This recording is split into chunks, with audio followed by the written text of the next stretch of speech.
It was 6 in the morning. I got a knock on my door, a really loud knock, and I thought it was my dad who had locked himself out or something. So I opened it, and it's the LED flashlights and the really obnoxious bulletproof vest and the dragging me out into the cold when I'm in my pajamas. That was not fun.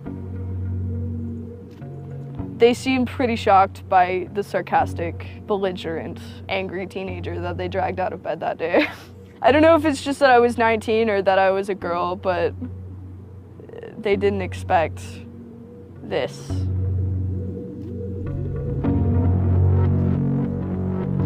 "10,000 angry kids, whoever they are, they scared the shit out of some people those days. They scared the shit out of the powers that be. And that's why this is being investigated. That's why I'm under indictment. That's it.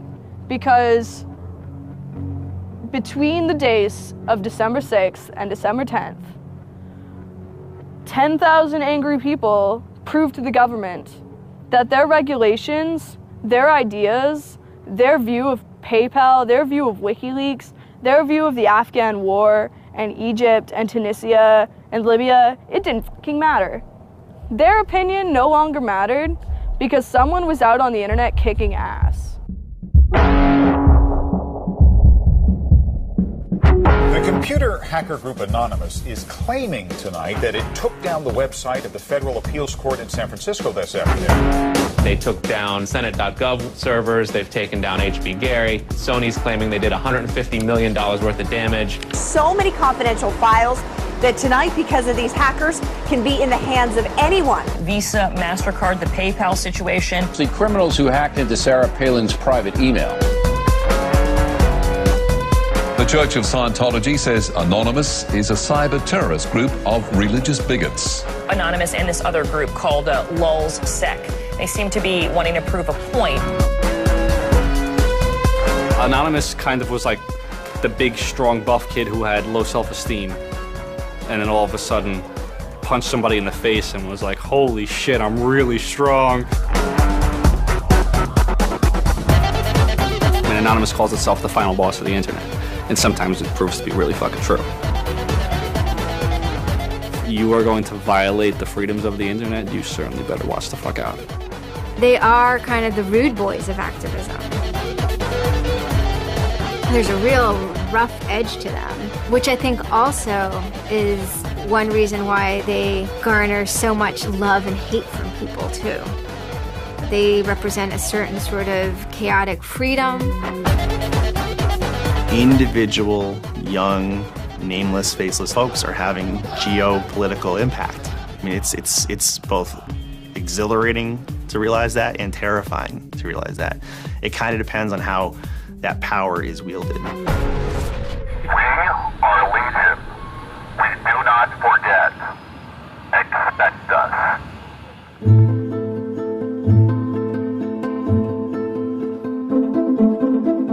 We stand for freedom. We stand for freedom of speech, the power of the people, the ability for them to protest against the government, to right wrongs. No censorship, especially online, but also in real life. We have members throughout society and all stratas of it worldwide. Yet we have no leadership. It's one voice. It's not individual voices. That's why we don't show our faces. That's why we don't give our names. We're speaking as one, and it's a collective. Good timing. I would love to live in a country where the government fears its citizens and not the other way around.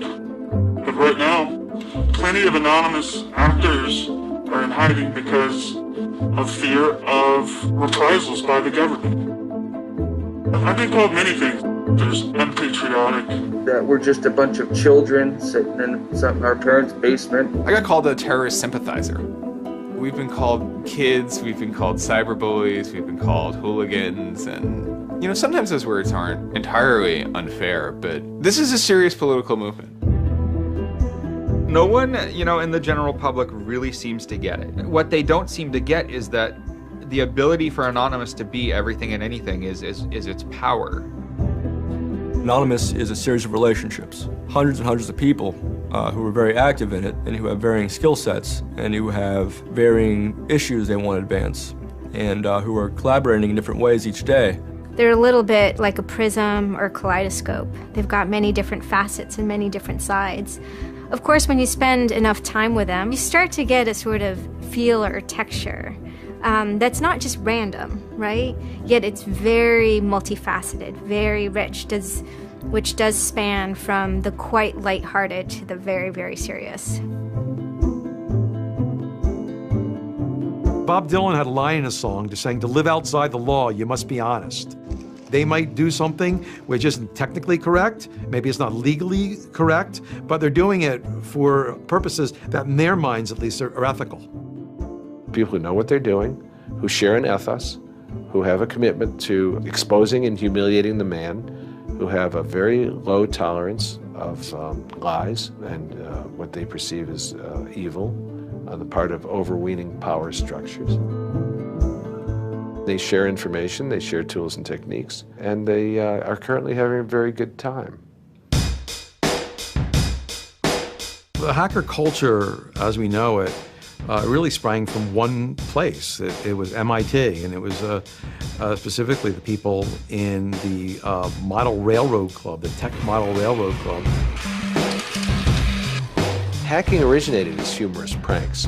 When the guys at MIT put a Volkswagen up on top of the dome of the building, and people woke up and saw the car up there in the morning, or they measured a bridge by the body lengths of somebody. I would say his name was Brian, and discovered the bridge over the Charles River was, 822 Brians.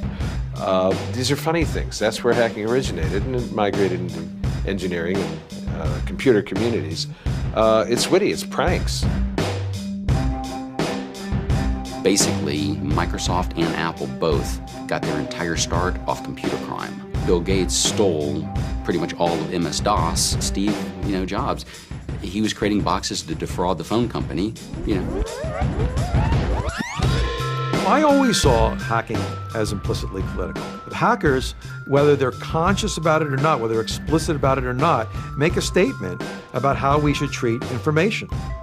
And some years after my book came out, one of the people I wrote about, Richard Stallman, got very publicly and explicitly political about open software, and he believed that software should be free. Free as in freedom, not free as in beer, as he put it there. Behind it, whether misguided or not, there's a political impulse. Hacktivism was a term coined by a group called Cult of the Dead Cow. The Loft had an interesting relationship with the Cult of the Dead Cow. There was 3 members that were in both organizations. And we kind of kept like the serious security research that they would do under the Loft name. And if they were doing some sort of just goofy stunt-like things, they would do it under the Cult of the Dead Cow name. Because the Cult of the Dead Cow was really kind of sort of like a propaganda type of organization. They had a guy who was the minister of propaganda. They're kind of merry pranksters. Like everything they did was completely over the top.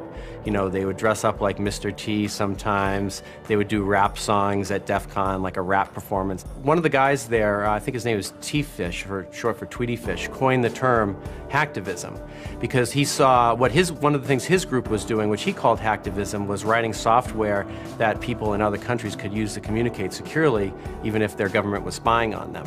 So the principle was freedom of expression. It was everyone should have access to the internet. Everyone should be able to communicate and get their message out on the internet. Even more important in countries where there was repressive regimes, that if you said something against the regime, they would come and take you away and you weren't saying it anymore. A good place to start are with what has often been called virtual sit-ins, which use the tactic of a denial-of-service attack. Denial of service has been around for a long, long time. The equivalent of like if you for some reason wanted to disrupt a bus service, right? You can hire 1,000 extras to all go and like line up at the bus station, right, and get on the bus. And so that anyone who was really trying to get on the bus couldn't do it, right? It's as simple as that. When you stop trying to visit, website goes back up, no permanent damage. And this tactic has been used by a number of different groups. Probably the most famous is the Electronic Disturbance Theater. Another really interesting case happened in Germany, where a group of activists got together who wanted to protest the fact that the airline Lufthansa were using their planes to deport immigrants, and they would take down the site. And in fact, eventually the German courts ruled that this was a legitimate form of protest. From airport security to subway bag checks, there's no question it's a new world post 9/11. It's worse now for humans post 9/11 because intrusion and surveillance, which is always going to be misused by those who can misuse it, has created a different kind of society in which freedom to move unobserved is a privilege only of the rich. Privacy is a privilege only of the rich. Hackers see the technology giving them sanction to buy that privileged exclusion as well. Intrinsic to the technology is the power to self-transcend and get out of the hump of the bell curve and move forward to a par with the masters of society and do battle with them on an equal level playing field. That's activism. Anonymous grew out of what's known as 4chan. And essentially, this is just a website where people can upload images and you don't actually give your name. It's just sort of anonymous. When you look at 4chan, you're often surprised because it looks like a site from like 1995 or something. The idea is very simple. You post a comment and you post a picture. And you can post under your name or anonymously. And it's separated into boards about particular topics. So there's a topic on anime, there's a topic on weaponry. There's like a 4chan board for origami, and you just upload interesting pictures of origami.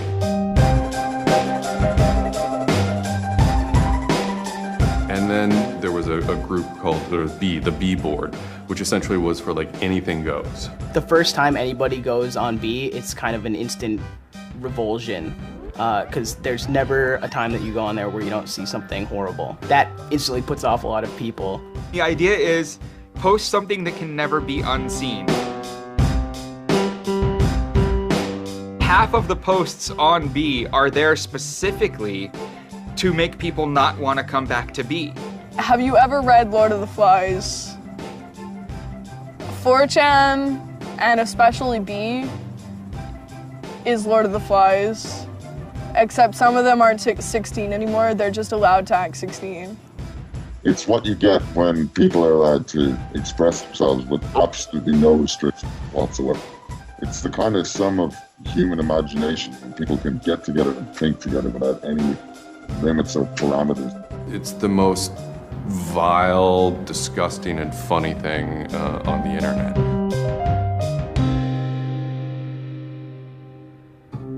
4chan was founded by Chris Mootpool when he was very young, maybe 15, in the early 2000s. He started 4chan because he was a big fan of Japanese animation. Chris Mootpool is the sweetest kid you've ever met in your life. He's small and he's got these sort of like tiny features, and he runs the most disgusting website in the world.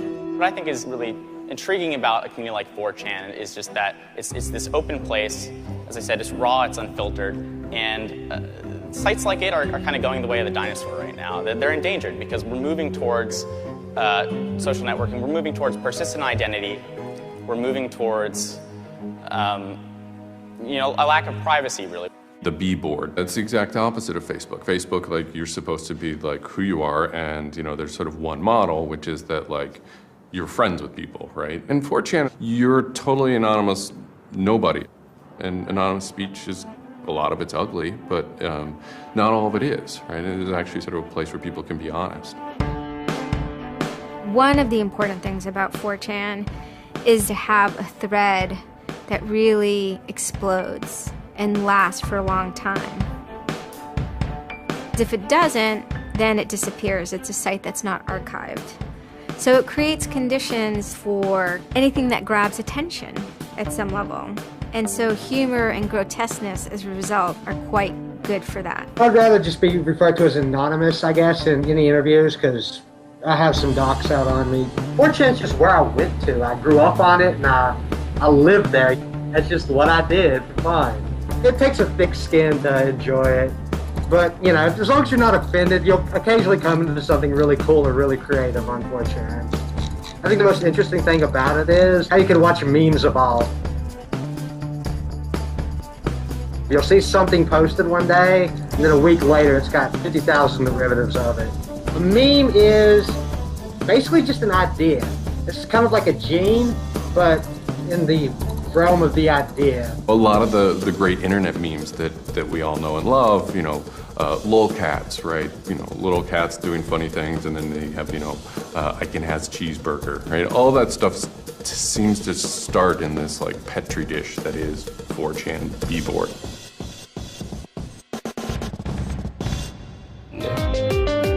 Say it publicly and you're insane. Chocolate rain. Name any meme from the last about 6 years, and I'll bet you either in its first posting ever was on 4chan, or at least one of its earliest revisions that became what it was on 4chan. I can see the food situation is so we'll be on our way. It's basically the best breeding ground for internet culture, and as far as I'm concerned. With your neighborhood insurance rates, chocolate rain. 4chan is also very known for acts of trolling. Trolling is a fucking art. Trolling is getting the person you're talking to get as pissed off as they possibly can, and for no reason except for your own enjoyment. Maybe you're trying to illustrate a point, but it's mostly for your own enjoyment. For them, it's funny that like people think the internet is serious business, and if people think the internet is serious business, it's a troll's job to make their life terrible. The idea of anonymous came initially as a joke. I mean, somebody suggested that what if the whole site, what if 4chan, what if B was just one person? And what if that's just one guy called Anonymous sitting somewhere and you're just reading all these posts by one guy? And it kind of looks like that from the outsider's perspective. I mean, there's no way to tell the difference. It might as well be one guy. Fox News did a very famous segment about it. They call themselves anonymous. They are hackers on steroids, treating the web like a real-life video game, sacking websites, invading MySpace accounts, disrupting innocent people's lives. And if you fight back, watch out. Destroy. Die. Attack. Threats from a gang of computer hackers calling themselves Anonymous. I've had 7 different passwords and they've got them all so far. Anonymous hacked his site and plastered it with gay sex pictures. His girlfriend left him. She thought that I was cheating on her with guys. As long as I can think back, Anonymous have done some pretty off-color things in the name of getting cheap laughs, you know. But, I mean, that's part of the culture.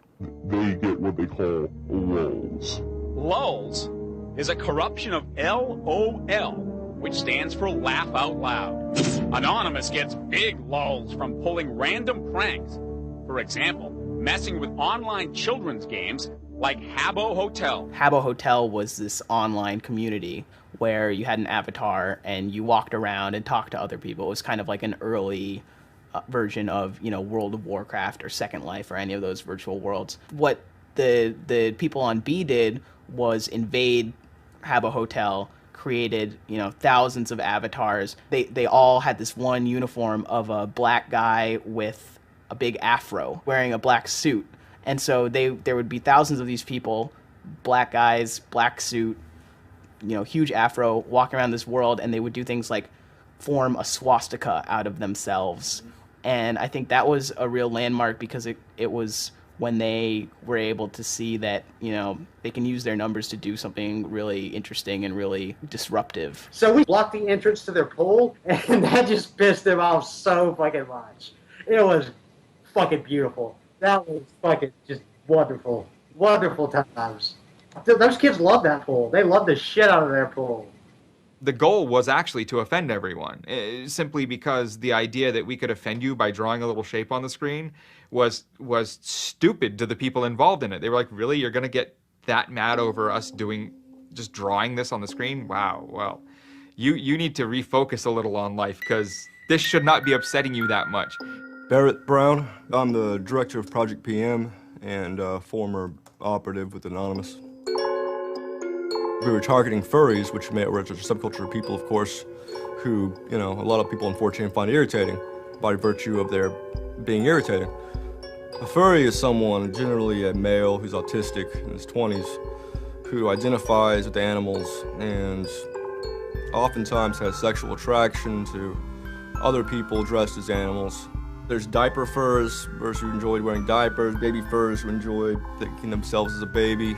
We had furry infiltrators, people trying, we had secret groups. Mine was called the Illuminati /I/Illuminati, and we were, our goal was to wreak as much havoc as possible because it was stupid. There's a point, when I was, otherwise, seemingly respectable writer, 2007. My first book had come out like that, but I spent my evenings on Second Life, that big, virtual world, riding around in a virtual spaceship with the words faggery daggery do written on it, wearing afros, and dropping virtual bombs on little villages and concerts, and waving giant penises around. And that was the most fun time I've ever had in my life. All these different organizations online, whether it's 4chan, or just any website, there's typically a community aspect to it. This is where people have their social relationships. This is where their friends are. This is where they have a creative outlet. And so all those aspects are going into groups like Anonymous, where people feel like they're part of a bigger thing and they're able to express themselves within that group. There were certain words, certain phrases, certain ways people respond to things, certain images that were posted that created a pattern, and that pattern was, I guess, the origin of what is now Anonymous. It's like Freemasons with a sense of humor, in so much as they have this common symbology, and one of their chief joys, which is kind of wrapped up in power and secrecy, was the fact that they could recognize each other by referencing these symbols, referencing these phrases. Over 9,000. It's over 9,000! I lost my iPod. Mudkips, anything involving mudkips. So you have this weird sort of international culture developing with people, across the world, wherever they may be. In late 06 and, into early 07, there's a bit of a sea change where instead of just posting a bunch of content or randomly saying we're going to go over to some website and post a bunch of dirty comments against someone, it becomes a little more organized. Welcome to the Hal Turner Show! They went after a guy named Hal Turner. I am being discriminated against because I'm white. Hal Turner was a neo-Nazi who was, big online and had a podcast. I think that the 14th Amendment was not ratified properly, and I think, therefore, it is still okay to have Negroes as slaves in America. The first time I heard about Hal Turner is he was knocking somebody on 4chan. He was just being a major dick to a relatively known user. And for the fun of it, we started trolling him. And then I guess we kind of figured we had a moral high ground, which allowed us to get people on our side. But he was a fucking neo-Nazi. That's not okay to be in modern society. You're not allowed to do that. And there's a million neo-Nazis out there. But he started picking on our dudes, so we had to go to our dude's fucking defense. And it just so happened that he was a neo-Nazi, so that's a bigger reason that he's a fucking dickface. I'm like, yeah, screw that racist son of a bitch. Let's do this, So I joined in, and I made some of the phone calls, and, I played around on the chat thing on his website and posted in the threads and whatnot. Who are you? Where are you calling from? Hola, this is Pedro. Spick, Diego. don't call my radio show anymore, you filthy spick animal. The college that I you're go on the Hal to Turner show. has begun an integration program where they try and purposely lower standards to bring more blacks and quote unquote diversify the campus. And by the end of the next 5 years, they intend to bring over 9,000. He was just a horribly racist radio personality who seemed to handle it well when you called in. Like, he could handle being berated by Anonymous. And that made it very interesting. It made it a bit of a challenge. It wasn't some guy who just either crumbled or stopped answering the phone. It was a guy who would yell back. I don't see where you're going with this. Where I'm going is, I believe Barack Obama is genetically incapable of exercising the power necessary to govern the most complicated nation on earth. That's where I'm going with this. And I think part of the reason he's incapable of doing it is because of racial genetic inferiority. Is that clear enough for you? No, you changed the subject again. Wait a second, you asked Hal Turner me... wasn't the first, actual person that, Anonymous had caused trouble for, but the circumstances ended up being significant. They DDoS'd his website, stuff like that, costing him thousands of dollars, bandwidth fees. We DDoSed him, which is overflowing his server with packets and fake information. And then we kind of trolled him in real life. We sent countless pizzas to his house. We signed him up for escorts on Craigslist. We sent a bunch of pallets of industrial materials to his house, which he ultimately had to foot the bill for. And basically we destroyed his ability to pay for his radio show, and that took him off the internet.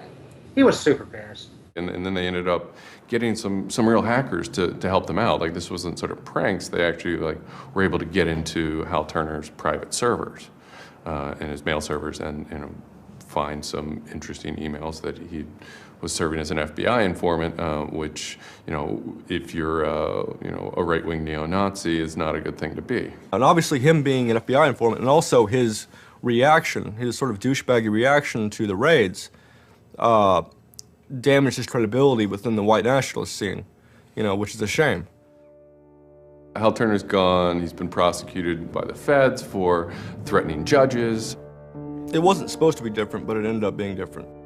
People who observe Anonymous see this group called Anonymous going after this white nationalists and say, oh, hey, look, Anonymous must be some kind of activist organization. So by virtue of those people joining Anonymous, Anonymous becomes more of an activist organization.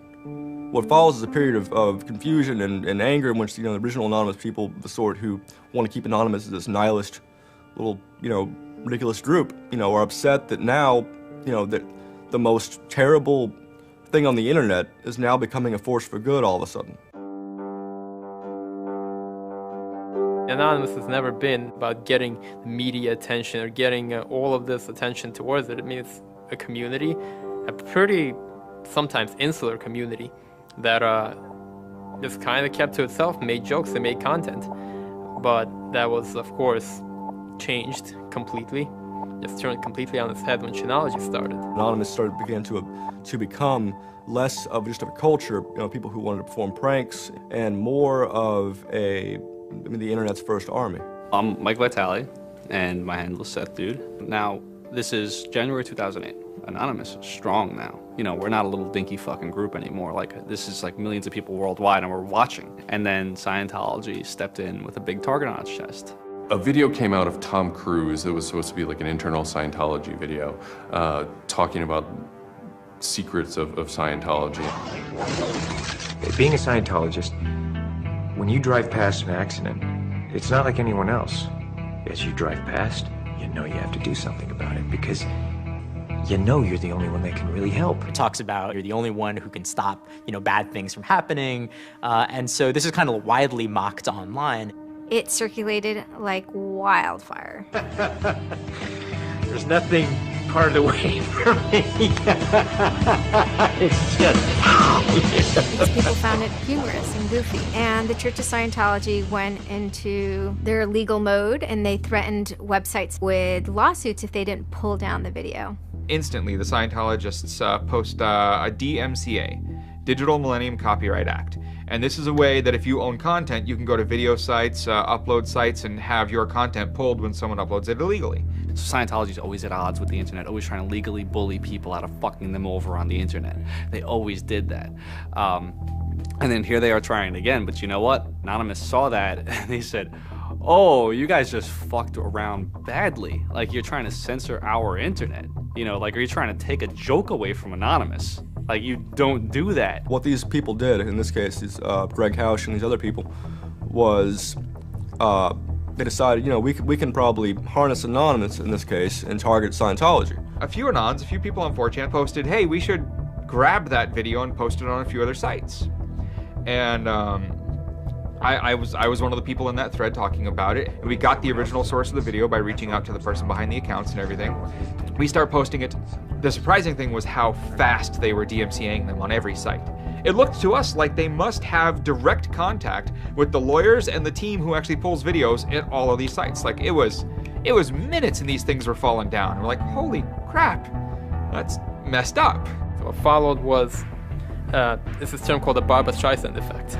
And this video as they're attempting to suppress it, went everywhere. Like, everywhere you look on the internet, you were gonna stumble upon this video.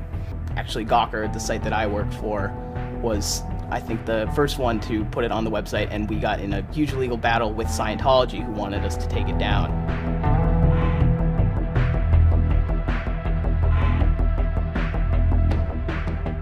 A guy joins the channel, and he says, you should all look at Gawker. So we go over to Gawker, and the strangest thing has happened. This big media company had the video up on their front page and basically had a comment underneath of it that stated very clearly that the FBI would have to come take their servers to get this video taken down, that they were sick of this abuse that was going on. That made us think, what have we gotten ourselves mixed up in here? Scientology is an interesting target because in some ways it's the perfect inversion of what geeks and hackers value. At so many different levels: science fiction, intellectual property, discourses of freedom, science and technology. It's very proprietary, it's closed. And so in some ways, if you had something like a cultural inversion machine and you stuck geeks and hackers in there, you'd get something that looks a lot like Scientology.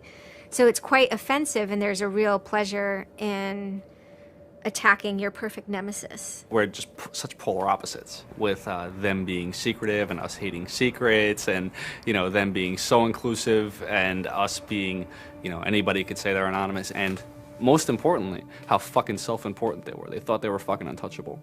They thought that they were like their own little church mafia and shit, And Anonymous will, it's like a play toy now.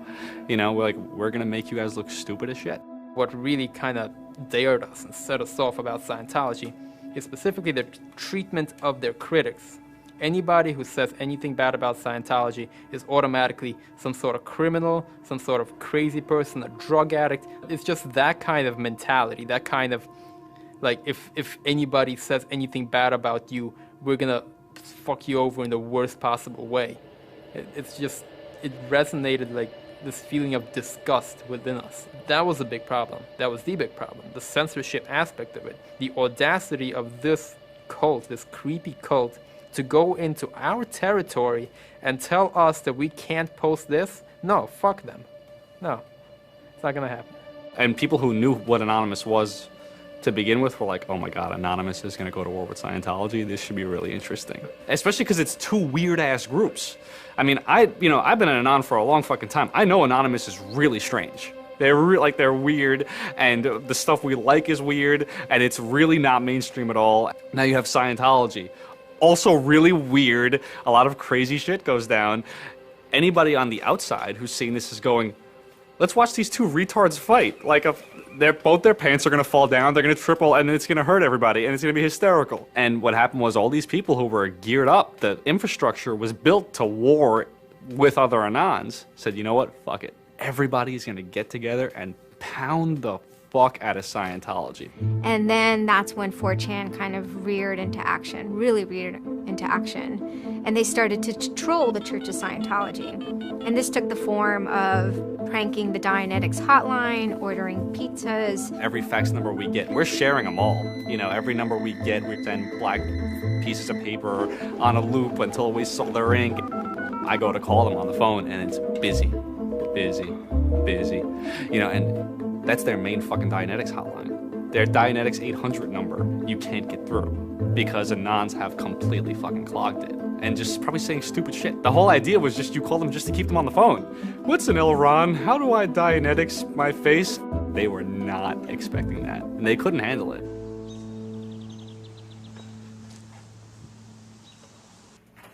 I'm Brian Mettenbrink. I always liked anything technical, mechanical, anything sciencey, really. Computers do what you tell them to. They don't all of a sudden start doing weird stuff, and if they do, it's probably your fault. And I always like that, they're perfect, really, in a way. I just gone to 4chan just on pure happenstance, and I saw a post about the Scientology thing, and I started looking up stuff, and I'm like, oh, this is actually for a decent cause. I think I'll, do this. You started seeing all the stuff in B, and I saw the stuff in B then. Everyone's going to DDoS Scientology. Everyone's going to bandwidth rape them. Anonymous Members have developed a distributed denial of service attack tool called low orbit ion cannon, which is taken from a computer game. Low orbit ion cannon is what's called an end game weapon in Red Alert. All you had to do was literally follow instructions step by step. I downloaded a program that's free and legal for anyone to download and use. And I followed the instructions and I typed in www.scientology.org and I pushed go.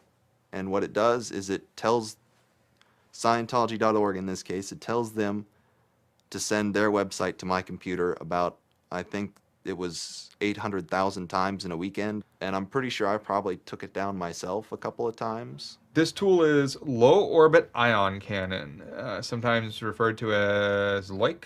I am actually not breaking any laws by using this tool against my own computer, 127.0.0.1, which is a non-routable address. But of course, if I were to have attacked one of those other bigger sites out there, I would have severely been breaking the law and would have been doing it in a way that was quite easy to track. What you do is you put in the site, you see that the IP is correct, you make sure that all these settings are good, and you hit the button, and off it goes. It felt like you were making a difference. You know, just you yourself. And you didn't even have to leave your home, you know? You just sat at your computer and followed instructions and stood up for what you believe in, so to speak. You made your say in the world, and hopefully it turns out better for it. Yeah, that was some really crazy stuff to watch. To be sitting there in front of a monitor and you have just information just flying in front of you, and it's this unseeable internet war. And one of the guys said, we need to make a video. We have to make a video. Hello, leaders of Scientology. We are anonymous. When the video came out on January 21st, that was one of the first times that Anonymous as a culture started referring to itself as Anonymous as a movement, and declared that it was going to take down and destroy the Church of Scientology. That video probably changed everything. Knowledge is free. We are anonymous. We are legion. We do not forgive. We do not forget. Expect us. It basically looked like if a computer was going to tell you that he was going to beat the shit out of you, this is what it would look like. That one video, you really galvanized that moment of innovation. That's exactly like with that video, internet activism as it's known today was born. What the video was saying was, it's over. You're not going to be able to follow people back to their house anymore with impunity. You're not going to be able to just issue a cease and desist letter to any reporter who wants to write some shit about you that you don't like. You know, that's done with. Every time you do that, Anonymous is going to hit you harder. So we made a video named Call to Arms that said, we're going to the streets. Every major city of the world has a Scientology building. Be very wary of the 10th of February. Anonymous invites you to join us in an act of solidarity. Anonymous invites you to take up the banner of free speech, of human rights, of family and freedom. Join us in protest outside of Scientology centers worldwide. And you just see this consensus forming that it's going to happen. So we made the third video, the code of conduct. Don't bring weapons. Dress accordingly. Cover your faces, because they will try and find out who you are and screw with your life. Rule number 17. Cover your face. This will prevent your identification from videos taken by hostiles. Scientology has a history of harassing, stalking, and just generally doing horrible things to its critics. So people needed a way to hide their identities. A lot of people had very legitimate fears. They don't want to be followed home. They don't want to be stalked. They don't want to put their families and themselves in danger. Everyone was going, well, we're going to wear a mask. What's the only fucking mask that we all already know or have a joke about? And it's the Guy Fawkes mask. You see the movie V for Vendetta, you know, the ending scene where everyone's wearing a Guy Fawkes mask. That is very reminiscent of what Anonymous thinks Anonymous is.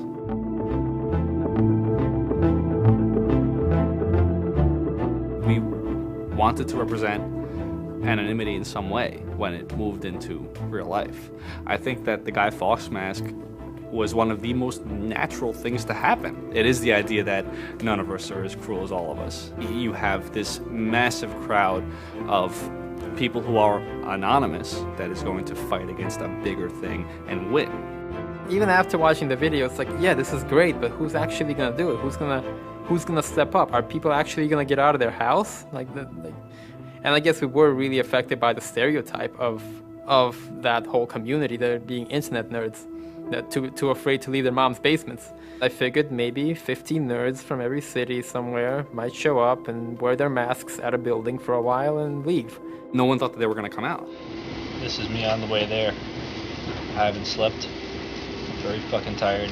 And I remember going to the park that day, and it's really fucking early in the morning, which I thought was a bad idea. And I'm smoking a cigarette, and I'm looking around like, where the fuck is everybody? There's nobody here. So here I am, sitting in Bryant Park, waiting for the other announce to show up. I remember thinking like, oh fuck, like, am I gonna be the only one in the park? Am I gonna walk to Scientology with fucking 6 or 7 people? Which totally defeats the entire purpose of this, because now they could single me out, you know? Then I get up and I start walking around and I see there's a lot of green balloons over there for some reason. On the other side of the park, there was like fucking 200 people. There was Guy Fawkes masks everywhere. And I'm like, holy shit, this is huge. There's a fucking lot of us. That's pretty good. I had no idea how many Anons there were until we started moving. And it just fucking got bigger. I remember walking through Times Square, and everybody in Times Square was an Anon. Like, and you know, this is like a fucking 1,000 person per like fucking minute foot traffic area. And everywhere I'm looking, I'm seeing fucking Anon symbols. It was fucking wild. It was really wild.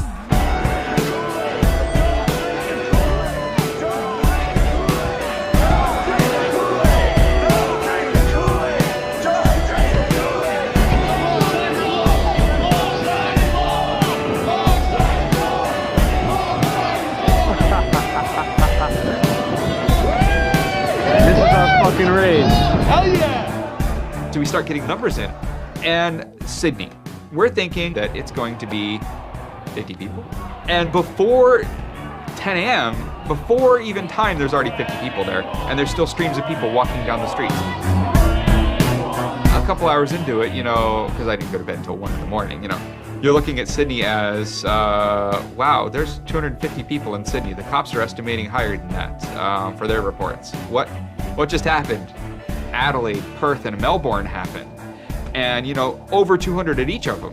We nearly broke 1,000 leaving Australia. Now, the next protest was Tel Aviv, which had actually gotten its first Scientology building a week before this. There were Palestinians and Israelis at this protest, both holding their flags, and at one point they actually switched flags and held up each other's flags and whatnot. It was awesome to see. I call our guy in London, Britanon, and I say, hey, what's going on there? And he's like, did you just get out of bed? I said, yeah, I haven't even turned on the computer. I just figured I'd call you. And he said, we've got 600 people, and the cops are really, really mad at me.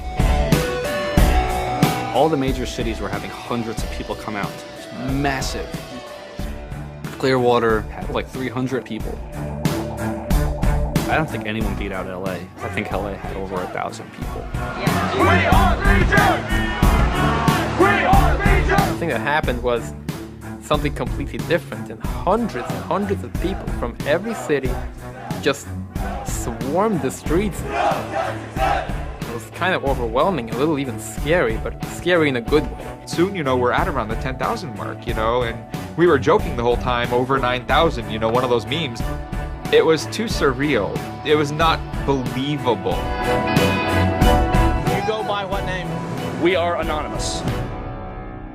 It was very empowering, especially after people saw the thousands of people showing up. This was it. We owned the world at that point. You've got lolcats, and you've got rickrolling. You've got all these other things that Anonymous has been involved in. Then, you know, take us a month later, and, you know, 10,000 people were just in the streets. And in every major country in the world, in every major city in the world. And what the hell just happened? What changed? You know, who flipped the switch? The world looked very different to me at that point. We all met each other. The idea of an Anon is you're fucking alone until you get to 4chan, you know, and then these people all think like you know? And all of a sudden, you're not alone. You are with fucking 500 others, you know, they all know the same jokes as you. They all clearly have similar interests as you. Here's your culture. You meet your own people finally. immediately you felt like you were at home. If you were an Anon, you were at home. We all like spent years in the same place, looking at the same pictures, laughing at the same jokes. You know, we pretty much were already friends, even though we've never ever met. It was very happy. It's perhaps a little surprising. It's not just preteens or teenagers. There's a far more even mix of males and females than you would imagine otherwise. Everyone always figured Anonymous was a very male, thing, but it wasn't like that at all, There's some fucking hot girls come through. Like, there's some really, you'd be surprised.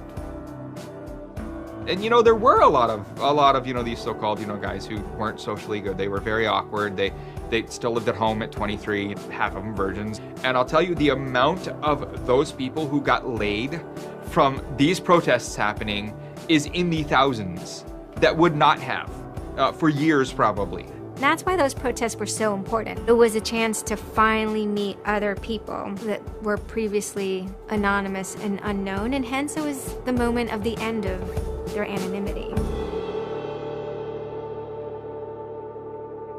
Scientology, they kind of fought back, so to speak. They posted stuff online. While claiming they are peaceful, in less than 3 weeks, anonymous members made or encouraged 8,139 harassing or threatening phone calls, 3.6 million malicious emails, 141 million hits against church websites, 10 acts of vandalism, 22 bomb threats, and 8 death threats against members and officials of the Church of Scientology.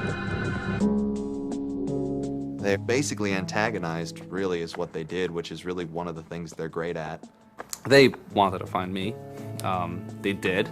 They hired PIs. They started taking pictures of us, threatening to sue us. People were getting followed. People were getting followed home. It'd be a regular thing for someone to say, oh, I had to lose someone on the subway. I saw someone from the Scientology Center, and they were following me. They would follow us to our houses, try to intimidate us, send us cease and desist letters. They had a PI hand deliver a cease and desist letter from a very expensive lawyer. It was a double message there.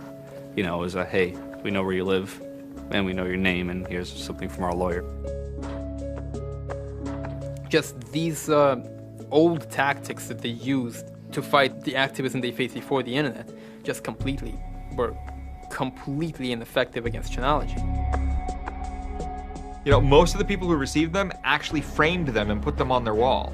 I've seen multiple of them framed and put on the wall. Mine's sitting in my closet somewhere in a box. They don't care to actually use the legal system to get you thrown in jail. They care to use the legal system to get you to stop. I did the whole low orbit ion cannon stuff, and then I pretty much just went about my life after that for probably, I think it's 6 months, and then the FBI showed up here at my parents' house where I wasn't, looking for me. 2 men got out of the car and took Flashed took their jackets off and laid their guns on the front seat, and came up to ask us if Brian was home, and explained that they were the FBI and they were looking for Brian, and I've never been so scared. And then my parents directed them to where I was living, and they showed up and said, I'd like to have a friendly conversation with you, and I had the worst friendly conversation of my life. We sat down at my dining room table, and they just started asking me questions, and I'm trying to figure out what they're here for, because I have no idea. And they eventually started asking me questions about Anonymous. I was scared to death. I mean, my son is looking at 5 years in jail and a $100,000 fine. I had no idea that it was any sort of this big of a crime to do what I did. I thought it was the kind of slap on a wrist, $200 fine type crime. So I actually told them that I did it at that point. Then it went from there. But yeah, I would have never ever believed that the maximum punishment for this was 5 years in prison.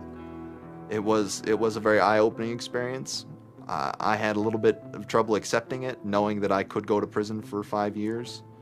Knowing that I would be in prison from age 20 to 25 for this, you know, I thought that was a little bit extreme.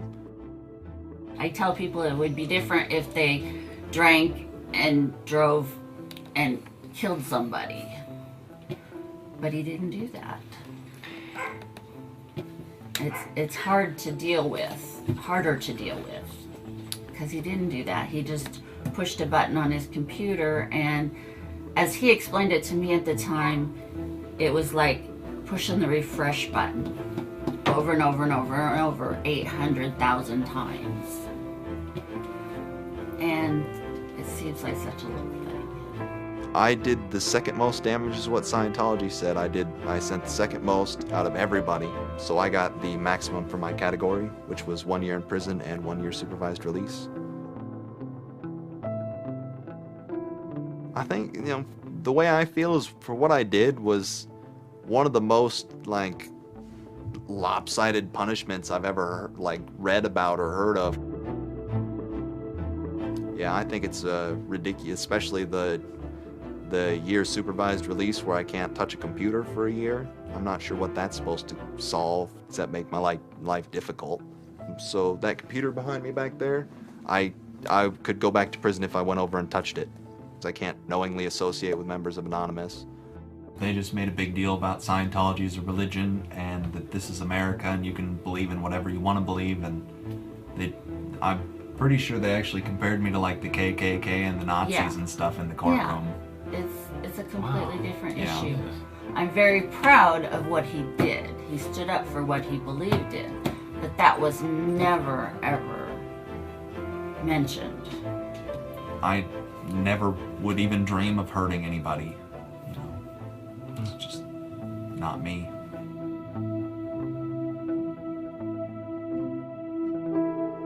Prior to Anonymous, critics of the church still had to be very, very careful because of the aggressive lawsuits that were launched against academics, journalists, and other critics. I would say that era is over.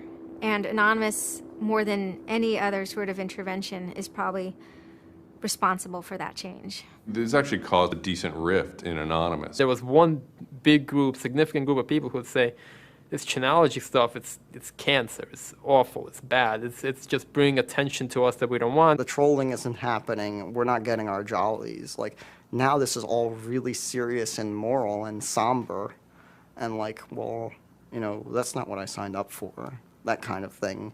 And then there are the people who were on the other side who are going, well, I only signed up for the serious and somber. You guys, go away. This is, you know, and, you know, there became this very fierce clash of ideologies, and it was alien to us. They decided, in their own words, which I was privy to because it was told to me, stop ruining our bad name. So to make Anonymous look bad, they go off and they post animated GIFs, animated images to epilepsy forums that are black and white just strobing really quickly. So any of the epilepsy people on these support forums see it and they fall off their chairs, you know, in seizure. You start hearing this term moral fag. If you're not out there making epileptics have seizures, then you're doing it wrong. So you're a moral fag. Which is what I am, a moral fag. Those who want to use Anonymous as, you know, as a tool for good in some sense. Rather than just doing what we used to do, which is distribute video games. One Anon said it well once. There is no leader. Their ops have momentary leaders, de facto leaders. I like to describe this with the picture of a bird swarm. Everybody's flying very, very quiet. Suddenly one bird flies into the other direction and the mass fly into the same direction following that person. It's totally okay to say, I'm sorry, I don't take part. When Chinology was running full force, it was like a kid stretching for the first time and actually seeing the real power. It's the teenage period, actually, trying, Operation Pitstorm. Operation Titstorm. Australia over the past couple of years has been relatively malignant in their attitude towards internet freedom compared to other Western countries. A guy named Tux wanted to attack the Australian government. in retaliation for upcoming internet censorship laws. And one of them involved banning pornography with women with small breasts for some reason. So that was the first time that Anonymous went up against the government. When they DDoS'd and took down several government sites, it was the first time that Anonymous was going up against a state.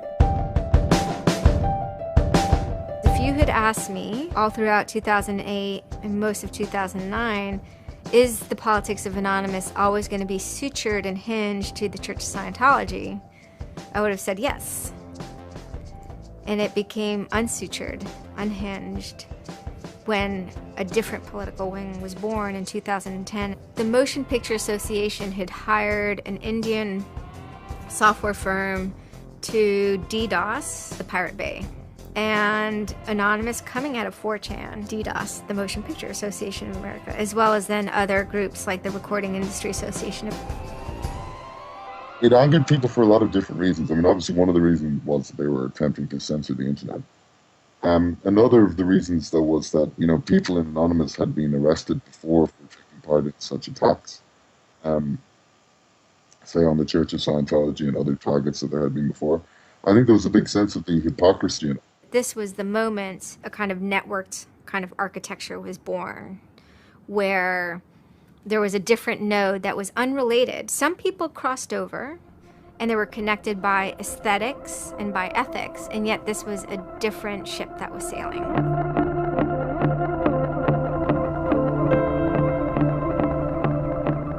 It is our task to find secret abusive plans and expose them where they can be opposed before they are implemented. The interesting thing about someone like Assange is that he actually also sprang from, you know, a hacker culture. It's a mentality of spreading information. Julian was Mendax. He was the greatest hacker that ever walked the face of the earth when I was a kid.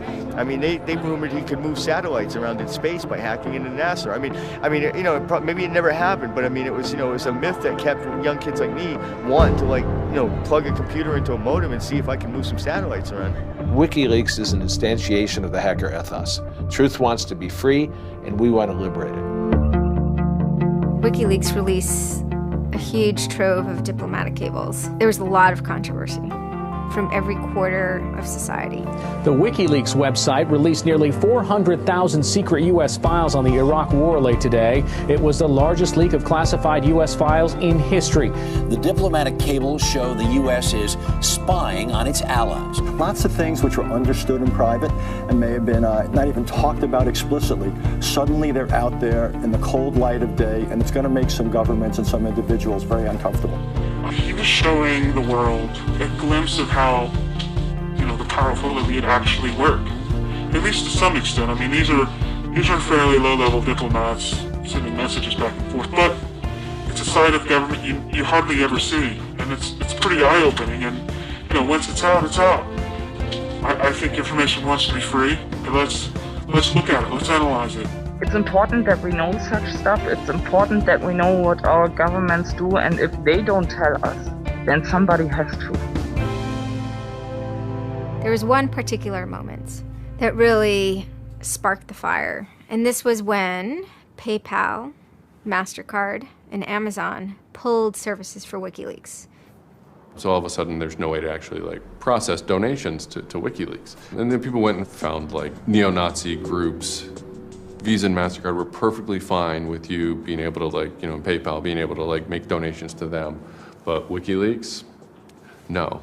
You can pay the KKK, you can donate money to the Westboro Baptist Church with your PayPal and your fucking MasterCard, but you can't give any money to WikiLeaks. And I think WikiLeaks is doing a good thing. It's just a total hypocrisy. They got their little fucking banking mafia to fuck, you know, WikiLeaks over. People were incredibly angry. There was a real sense of rage. I think there was a sense that WikiLeaks was exposing the lies that the government had told to the people, and that the government was desperately trying to make sure that those lies weren't exposed. And there was just an intense, I can only call it fury. If you're a hacker, it's one of those John F. Kennedy was shot moments, not to actually compare it to that, but it's one of those moments you always remember exactly where you were when you heard it. I mean, I just really never dreamed that they would have the audacity. Anonymous very quickly moves into an attack mode. Anonymous DOSed PayPal.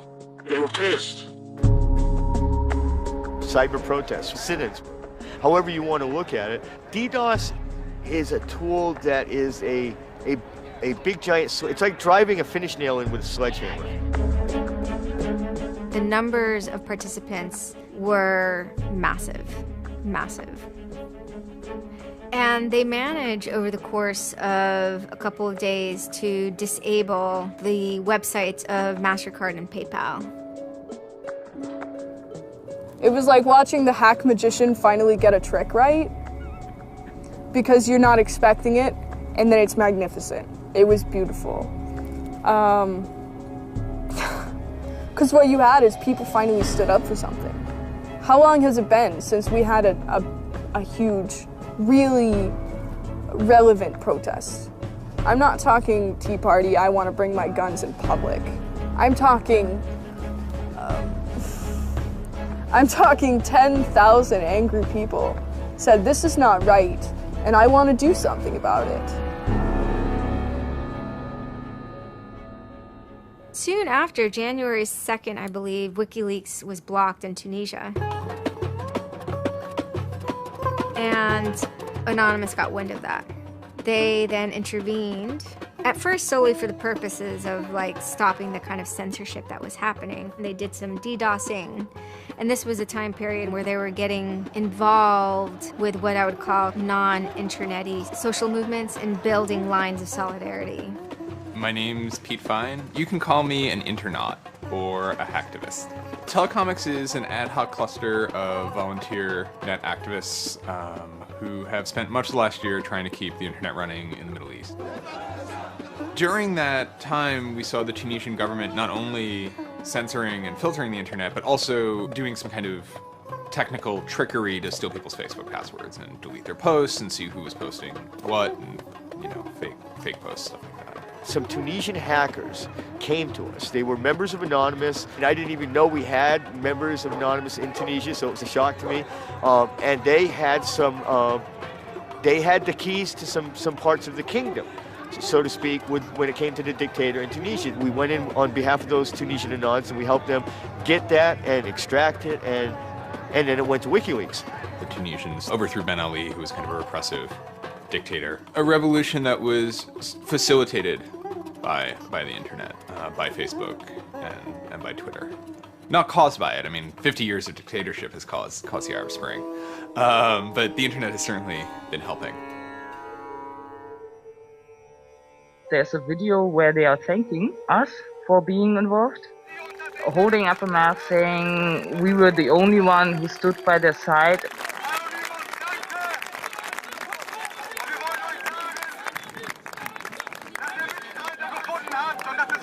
For me, it was awesome to hear that and to feel the connection. The same group of hackers that target anti-WikiLeaks sites have now turned their attention to Egypt. In kind of the lead up to the Egyptian revolution, we would tweet on people's behalf. We would get people from Egypt who were unable to access Twitter on their own on our IRC network, and we would take reports from them and tweet them out using our account to kind of help them get the word out about what they were experiencing. Some of this shit is personal. And one of the things about the movement as a whole, when Egypt rolled around, is that Egypt broke us emotionally. Watching in real time with live feeds that we helped set up, Egyptians get massacred with machine guns. It was different, and I have never in cyber activism wept before.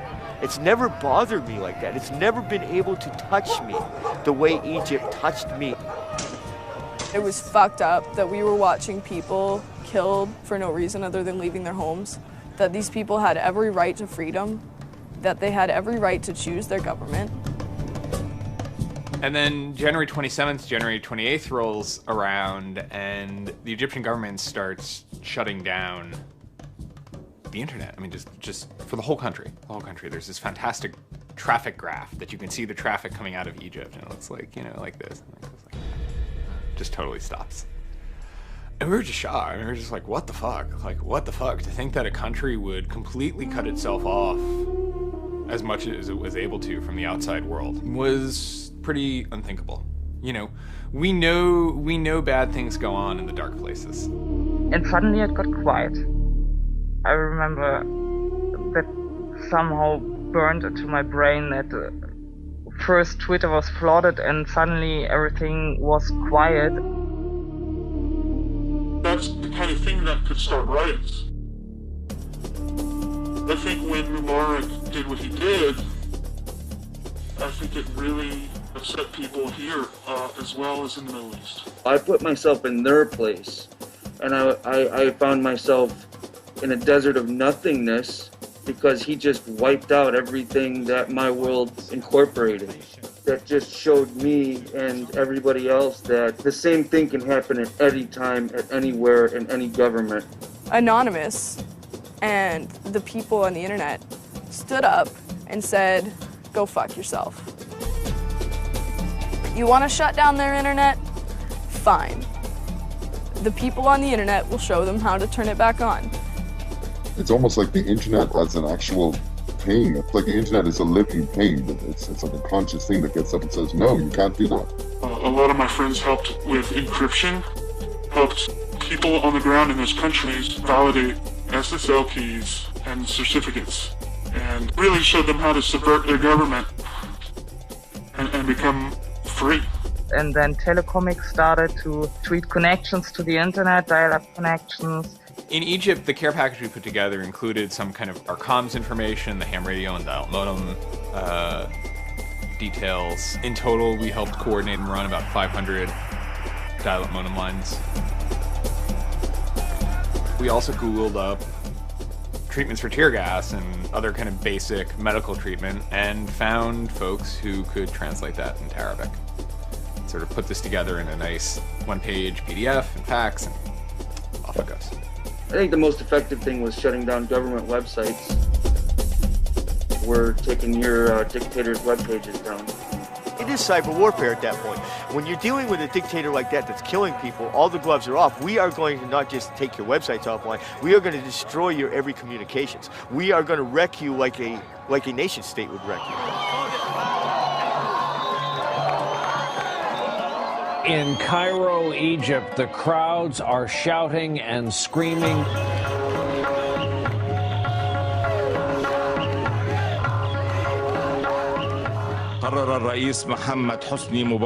President Hosni Mubarak has decided to step down from the office of President of the Republic.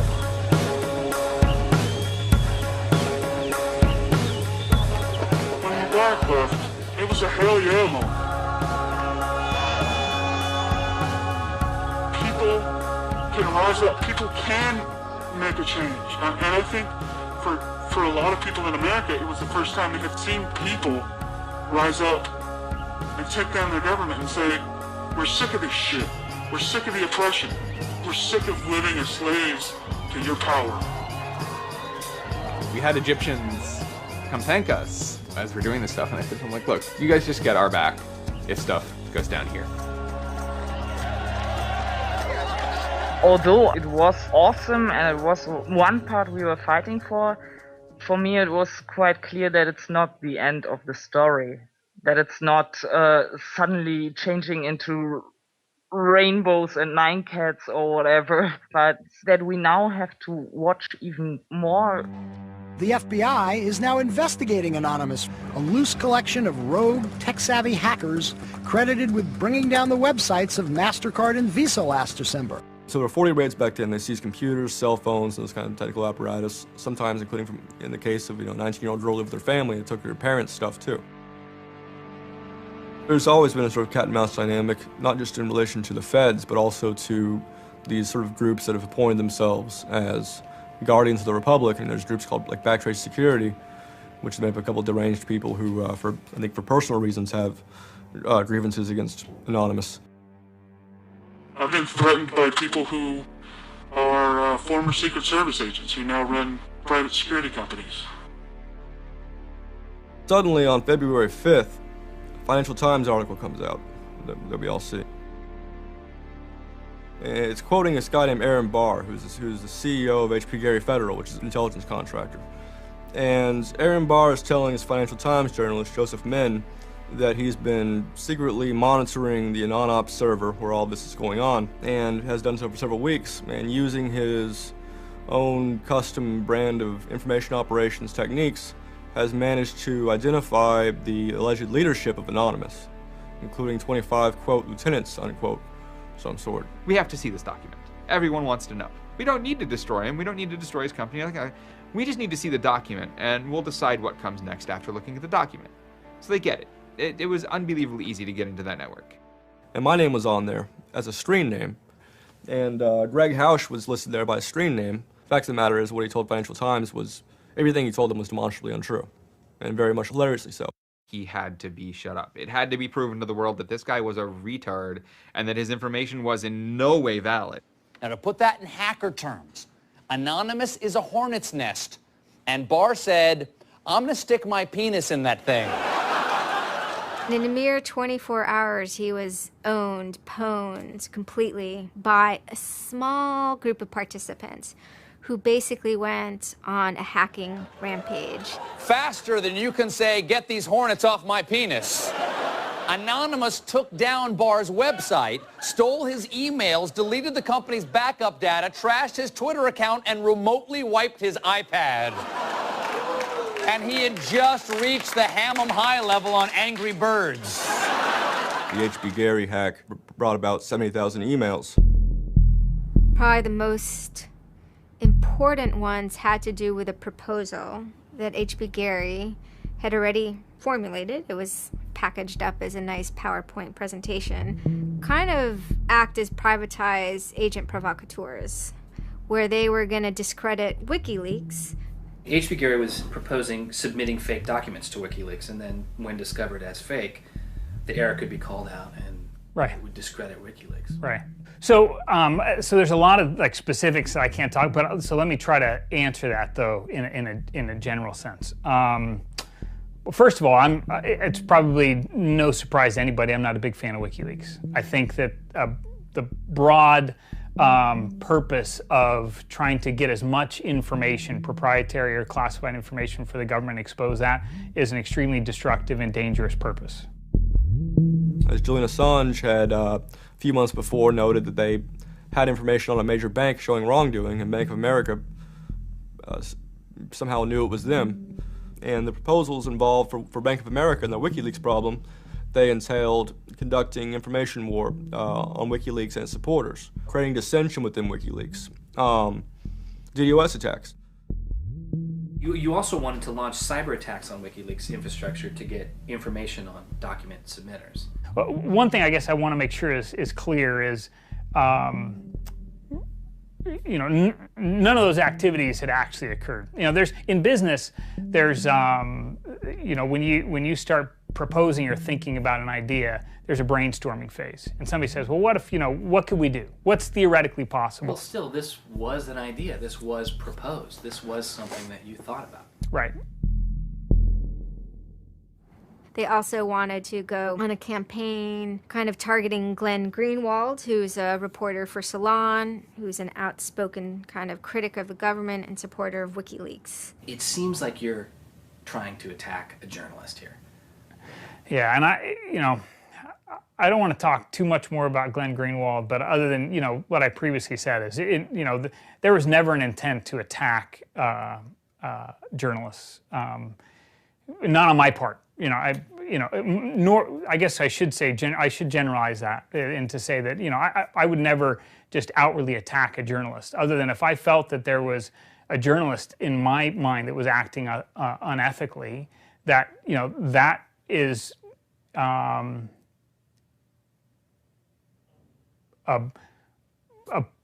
that's a fair game for having a public discussion about. They were walking a very fine ethical line at points, and in many cases, the mass opinion is, no, they stepped well past it. I will not support broad theft of information released to the public, because that's nothing but destructive. if somebody has information that's been stolen from them, and whether or not WikiLeaks encouraged the theft of that, or whether or not it was just put in their lap, still they're threatening to release the information that is the private property of another organization. So your choices are to just allow that to happen, or to try to stop it. How offensive is too offensive? We've certainly seen a lot of strategy coming out of governments across the world now saying, publicly admitting that they need to develop better offensive strategies in cybersecurity, because defense as a whole, it isn't enough. It never is enough. Some of the most important things that have had the most far-reaching influence and have been the most important in terms of what's been discovered, not just by Anonymous, but by the media in the aftermath, is the result of hacking. That information can't be obtained by the traditional journalistic process, or it can't be obtained or won't be obtained by a congressional committee or a federal oversight committee.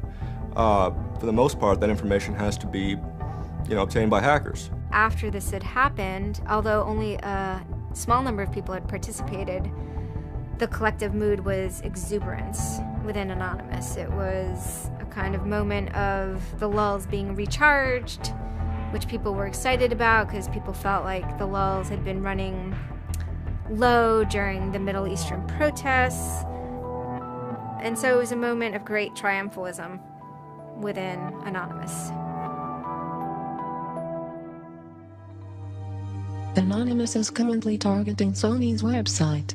We are doing this because Sony is currently suing people for making features the PlayStation originally had available to the public.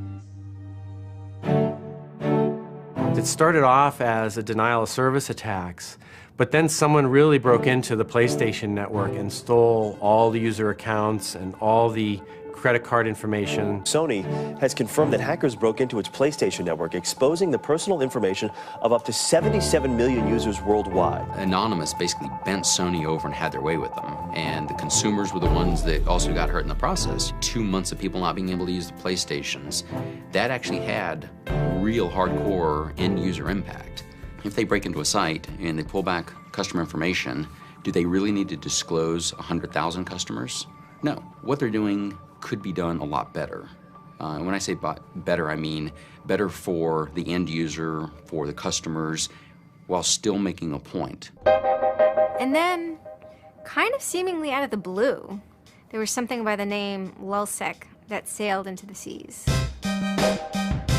Well, LulzSec, it's sort of a group of a couple people, mostly from Anonymous, who, in large part, were the same people who hacked HB Gary. And they decided to form this little group and just carry on operations sort of outside of the purview of Anonymous for a while. They hacked whatever they wanted, they released whatever they wanted. It's almost like they had no rules.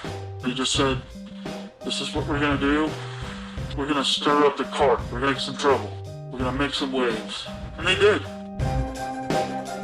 What they did was they put on a play. Not high arts, not lowbrow either. It wasn't particularly, let's just say, grotesque. Their symbol was a kind of cartoon caricature of the Monopoly man with a monocle and a cigarette. There was a lot of iconography of boats and ships, pirate motifs, and then, of course, a cat. Chaos and mayhem. Right now, it's probably one of the right things to do. Some of the things LulzSec did in the court of public opinion were less noble. Private citizens were being doxxed, or the credit card numbers that could have been redacted. You could still make your point without actually, giving up people's personal details. So the court of public opinion swayed that LulzSec had crossed lines that maybe the previous manifestations had not. Collateral damage, such as the release of docs and people's personal information who are just caught in the crossfire, really, of an anonymous confrontation, is something that a lot of Anons don't really support. There was a lot of, infighting about it because their way, wasn't really our way. We will not attack the media. PBS's Frontline runs a documentary on mainly focused on Bradley Manning, the alleged leaker to WikiLeaks. And just for a lot of Bradley Manning supporters didn't like it. They thought felt it was a little too psychologizing, right? It was like looking a little bit more like his personal life than like why does he leak the documents and what the documents actually meant. They hacked a website putting a story that Tupac and Biggie had kind of escaped the world of celebrity fame and attention and retired quietly and discreetly in New Zealand. Also, when they attacked PBS, you know, that gave me the creeps, you know. As a journalist, I'm not too thrilled with the idea of someone judging that we don't like you to write that. We don't like your reporting, so we're going to shut down your website. I'm uncomfortable with that. It could be me, and I could be writing something about a group that they didn't like. And, you know, hey, I'm happy to sit and talk with them about it, but, you know, don't shut my website down. This is obviously about freedom of speech, so attacking the press would be would sort of be a bit of a contradiction. So people always said, well, we shouldn't do that. And obviously Lovesec had a completely different agenda, so they had no problem doing it. They sort of saw themselves going out there, breaking into like anything, everything, governments, corporations, police departments, largely for the same reasons Anonymous would. You know, they went after Arizona for immigration policy, 50-day run, causing mayhem, havoc, and then, you know, ended it. The computer hacking group, Lult Security, has announced its disbanding, saying it had achieved its mission to disrupt government and corporate organizations for fun. I call this whole thing the rise of the chaotic actor. It's not like the first time we've had hacktivism, but we're definitely seeing like a renaissance in it. And chaotic could be chaotic good, neutral, or evil. You know, if you go back to the old Dungeons and Dragons charts. And some people see Anon-Ops initially, let's stick with Anonymous, as chaotic good. They saw Operation Payback, or they saw attacking Scientology, and they say that's good. It's like Robin Hood, right? Chaotic good. Outside the system, but doing something good. Other people saw Anon as chaotic evil, like the Joker. They just want to see the world burn and doing potentially irreparable damage. And the truth is, yes, it's the entire column of chaotic.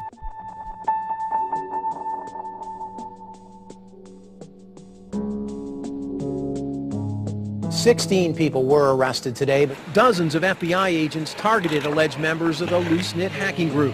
Armed with search warrants, agents hit 6 homes in New York, along with locations across the country. The people arrested yesterday were suspected of attacking PayPal's website after the company shut off payments to WikiLeaks. Defenders of the hackers say they're merely engaged in civil protest, but FBI officials worry the disruptive cyber attacks could move in a more dangerous direction. So the FBI shows up at 6 in the morning, and it was really obnoxious. And I remember being frustrated and angry because there was nothing that I had done that would have justified an FBI search warrant. They came and guns blazing, all this other good stuff, busted down the door.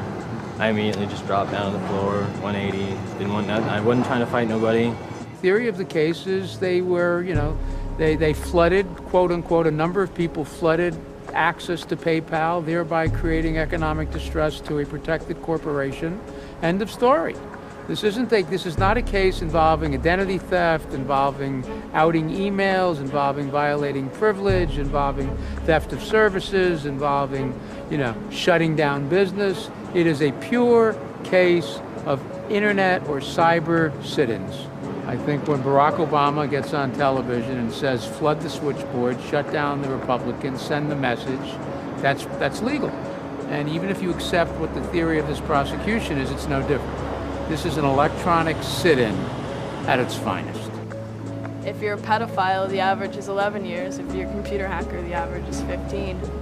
And I think that's ridiculous.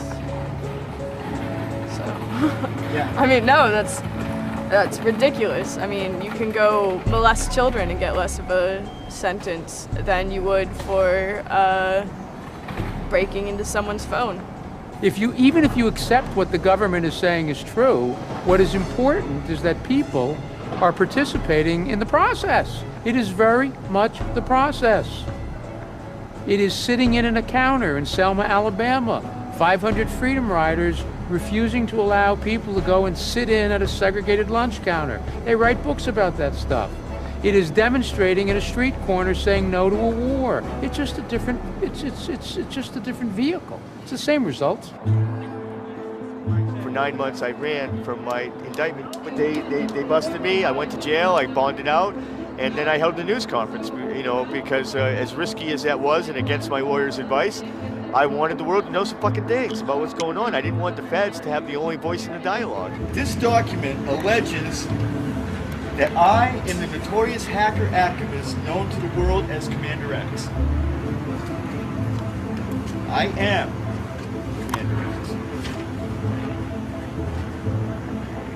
The indictment further alleges that I am in association with the global internet freedom movement known as Anonymous. And I say yes, I am immensely proud, humbled to the core, to be a part of the idea called Anonymous. You know, I would never compare myself to people like Gandhi or Dr. Martin Luther King, but they were one person, and they were willing to go out and change the world. And their messages live on every day, through everybody. And to not take the chance of having something like that to do is foolish. I only wish we had 50 million Mercedes. I feel a lot more comfortable as a guy getting towards the tail end of his career if there were more Mercedes. There's always going to be legal consequence when you decide to break the law. That comes with the territory. And it would be naive not to expect that. The question is whether the punishment will be proportional to the crime. And I suspect it might not be. People will be watching very closely to see how these cases proceed, on what grounds, and whether there's any room during the trials to think, especially of the denial of service attacks, as a legitimate form of protest. So much of our lives are now configured, at least in part, on the internet, so we better start thinking about how we claim parts of the internet as spaces that we can also protest in. This is the point in history at which you decide whether or not protesting is possible online. You can stand up and you can say freedom of speech extends to online. We have the right to not be monitored by our government because of our opinions. It's up to you. You're in the position of Huck Finn. Do you remember Huck Finn at the end of the book? He's told he's got to take that slave and give it back. Two things will happen if he doesn't. One, legally, he'll go to jail, because Jim is property. Two, he'll be damned eternally and burned in hellfire, because he's an evangelical environment in Missouri. And Huck smokes his corncob pipe all night and thinks about it, and next morning he says, well, damn it, I'll go to hell then. In other words, he discovered that in order to be an expert at ethics, you had to transcend the legal and sanctioned religious appropriate truths of the day in order to access the meta-truth of both legality and righteousness. Well, hackers see themselves as Huck putting down that corncob pipe and saying, all right, I'll go to jail. All right, I'll go to hell, but I'm going to do the right thing. I suppose the question you really want to ask is, would I do it again? And honestly, after thinking about it, I felt that I did what was right. I had a belief, I still do, that what I did was the right thing, and hopefully someone got some good out of it. You know, I'd love to think that maybe I stopped someone from joining a cult, you know. Probably wouldn't tell on myself next time, but, you know, I don't think I would have changed a single thing other than the whole talking to the FBI thing. Yeah, just the little detail that kind of changed everything, yeah. I'm angry. Occasionally I have small breakdown moments of terror, but I haven't stopped believing what I believed. I haven't stopped wanting to fight. I haven't stopped caring.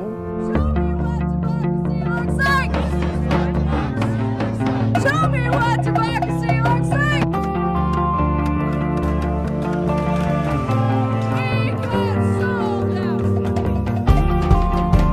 I don't think this whole issue is a technical hacking thing. This is more about human philosophy and psychology. What's motivating us? Why is there so much unrest or disenfranchisement or anger that would lead people to want to take matters into their own hands and join these? Whether you think it's bad or not is irrelevant. It's not going away. I have stood upon the mountaintop known as Anonymous and looked down on a world inflamed with revolution.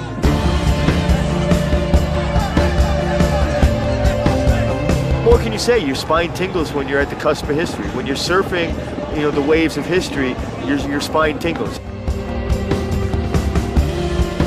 There's a lot of people in Anonymous who feel very deeply and very sincerely about their contribution towards democracy around the world. And I think that's one of the main things that I'm most proud of about Anonymous.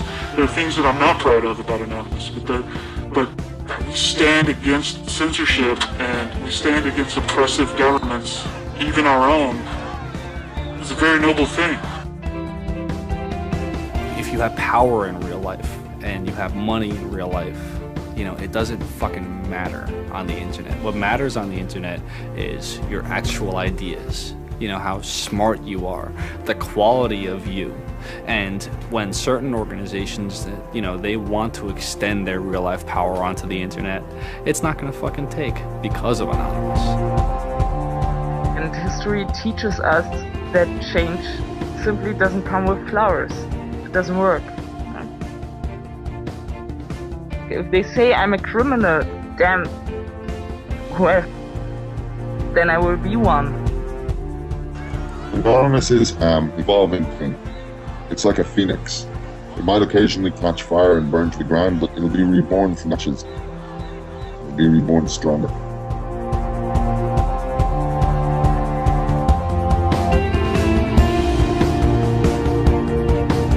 I don't care if you're a Democrat or a Republican or an independent, or if you like Ron Paul, or if you worship pigeons or Scientology, or if you're Catholic or atheist or Methodist. I don't care about that. Your opinion matters. I don't care if I disagree with it. I don't care if I hate your guts.